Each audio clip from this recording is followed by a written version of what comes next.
Everyone was seated at the HOA meeting, chatting about new rules and neighborhood complaints when my grandpa dimmed the lights and quietly walked up to the projector. A video started playing, and the room fell silent.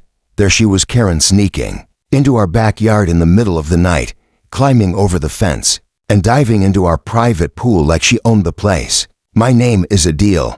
I'm 19, and I had just moved back in with my grandpa after college. He's a retired Army man, sharp-minded, and never lets anything slip past him. For the past few days, we'd noticed wet footprints near the pool every morning. Floaties moved around, and once even an empty wine glass left on the deck. Grandpa and I were confused at first, thinking maybe it was an animal or a prank. But something didn't feel right, so we checked the security camera footage, and what we found left us stunned.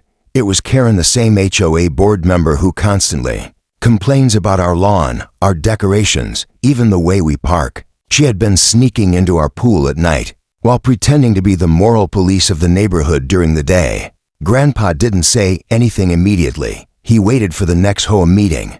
That night, as Karen stood up to accuse us of violating noise rules, Grandpa interrupted her and calmly said, "I think everyone should see something before we continue."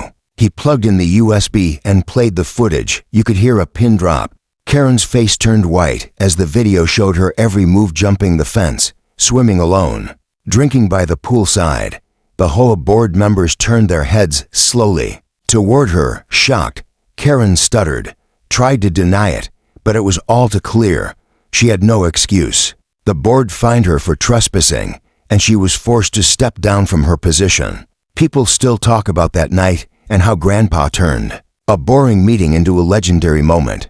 But just when we thought it was over, the very next day we found fresh footprints again by the pool, only this time the camera showed someone else in a hoodie. That means Karen might not have been acting alone, so now I'm wondering how many others from the HOA have been using our pool without us knowing.